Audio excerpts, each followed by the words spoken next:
السلام عليكم ورحمة الله وبركاته. ما أنتم عندنا هي قصة وعجيبة وحقيقة قصة يعني إن بدل لقى شيكي ولبا العالم العربي ودمد عربتها قال لقى شيكية أنا حنش على إن يدو أف سوماليا إدين دياريو وحاج شراء مهما أما أف عربي وحلو هذا مثل كاس وحوية جملة ليرادو دا إحنا دفنينه سوا يعني معنوها محي وين وضع آسني qisooyinka quality-ga ah ee fiican ee laga faa'iideysanayo daa'iman waxay noqdaan cibro ku qaadasho marka qisadan yar cajiibka ah bal ila dhegeysta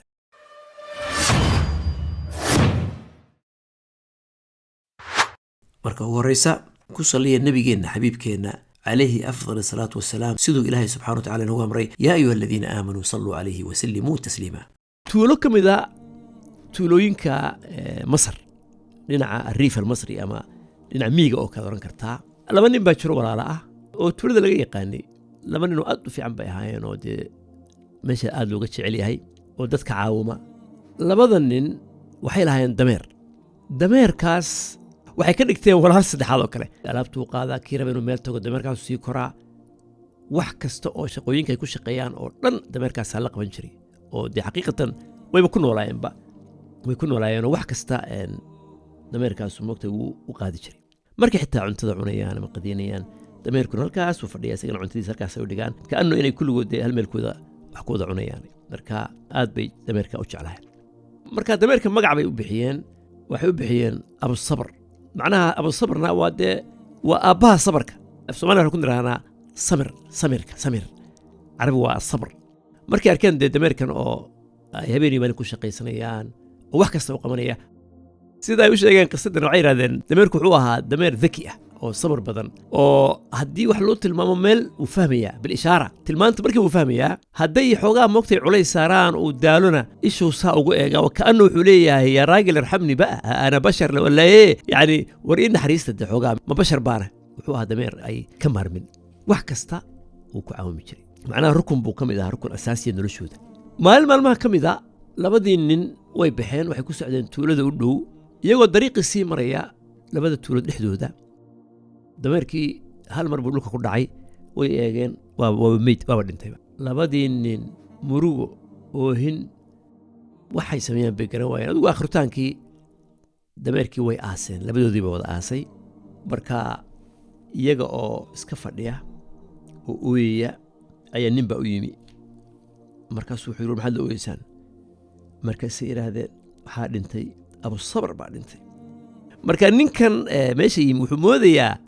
inuu nin ama qof caadiya ku dhintay meesha ma oga inuu yahay dameerkii markaas waxay ku yidhaahdeen wallaahi abusabr baa dhintay abusabr wax kastuu noo qaban jiray wax kastuu nagu caawini jiray wax kastuu na siin jiray meel kastuu nagu caawini jiray marka ninkii wuxuu mooday inuuba yahay rajulun saalix oo meesha lagu aasay ya marka abusabr waa dhintaa la yidhi marka abusabr dadkiibaa meesha soo maray markaasaa la yidhi war maxaa dhacay sa ninkii kale wuxuu ku yidhi abusabr baa dhintay nin barakaysan nin khayr qaba caynka halka waxaa ku aasan waliyullah saaxibulmaqaam alcaali alrajul asaalix dee wax kasta oo ammaan ah ayaa laga sheegay nimankiiba lacag la siiyey bal cunto ha la sameeyo alla bari ha la sameeyo labadii nin markay arkeen dadkii oo yaabsan oo abusabr oo tuuladii dhan laga yimi waxayba sameeyeen taandho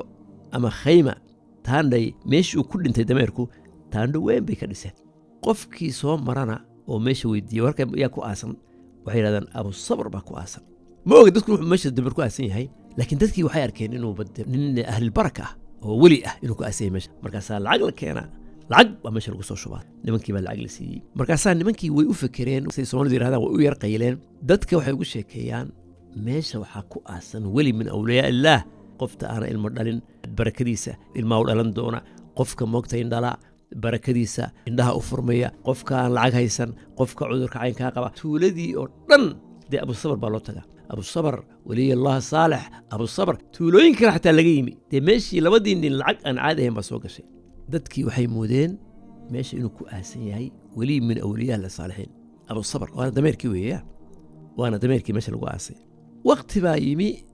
labadii nin lacag fiican bay heleen marka mid baa wuxuu dareemay inuu walaalkii khiyaamaynayo oo lacagta meesha soo gashay inuu badankeed qaadanayo markaasuu ku yidhi lacagtii meesha hadaa ka qaatay lacag badan baad qaatay inaynu iskhiyaamayno ma aha markaa dee sidana sax ma aha lacagteediisi kii kale yidhi war tag buu yidhi waxba ku siin maayeen meeshaba sadaqaan ku siinaya lacagtaydii kii lacagta dooniyey baa wuxuu yidhi macaynkaasa ahaa khalaas waxaan u tegayaa abusabar waa kusoo habaaraya abusabar baan u ashtakoonaya abusabar baan u tegayaa waa soo ducaynayaa waa lagu habaarayaa waxaad lacag heshay iyo khayr hesho dhan waa lagaa qaadi doonaa abusabar baan hadda u tegaya way is ilaaween kii lacagta dhacay ayaa wuxuu yidhi walaalkiiba ku yidhi kelmadda aynu ku bilownay qisadda wuxuu ku yidhi da ixna dafnino sawa oo soo inagii wada aasnay macnaha waxani abusabarkaad sheegaysidniyi waa dameer buu ahay labadeenna wada aasee marka micnaha qisaddu waa maxay markii laga sheekeynayey waxa weeye maalan laba tuug oo maalan wax soo xaday marka ay isku qabsadaan wixii oo maaragta midba hadal la yimaado akhirtaanka dee waxay noqonaysaa sheekadu ixna dafnino sawa inaga wada aasnay wixii taas lafteedu dhinaca siyaasadda aad baa looga sheekeeyey ragga siyaasadda ku dhex jira maalan adduun dhan qasay oo wixii ay wada qarsanayeen oo dhan dee la kashifay oo dibadda loo soo saaray dee waa laba nin oo wixii gacanta ku wada hayey marka mid lala dego oo ka kale yidhaahdo ma baqaan wuxuu ka hadlayo anu shaqaba kumani waxaa hadhow sheekadu waxay noqonaysaa da ixna ama ixna dafnino sawa maalintay wax isku qabsadaan waxaa soo baxda kelmadda daxna dafnino sawa marka qisaddaa yar baan jeclaa inaan idinla wadaago haddii idin cajabay videogu sii shargareeya layga noo saara kanaalkan waa kanaalkaygii hore waqti dheer baa igu dambeysay aan video soo dhigay marka insha allah subscribe-ka dib ugu soo noqda insha allah marka waqti helo waa idiin soo dhigaya qisooyin fiican iyo waxyaalihii berigi hore aan soo dhigi jiray ee dadku ka faa'iidaysan jireen ilaa intaan ku kulmi doono video kale waana walaalkiin axmed aadan weeye wassalaamu calaykum waraxmatullahi wabarakaatu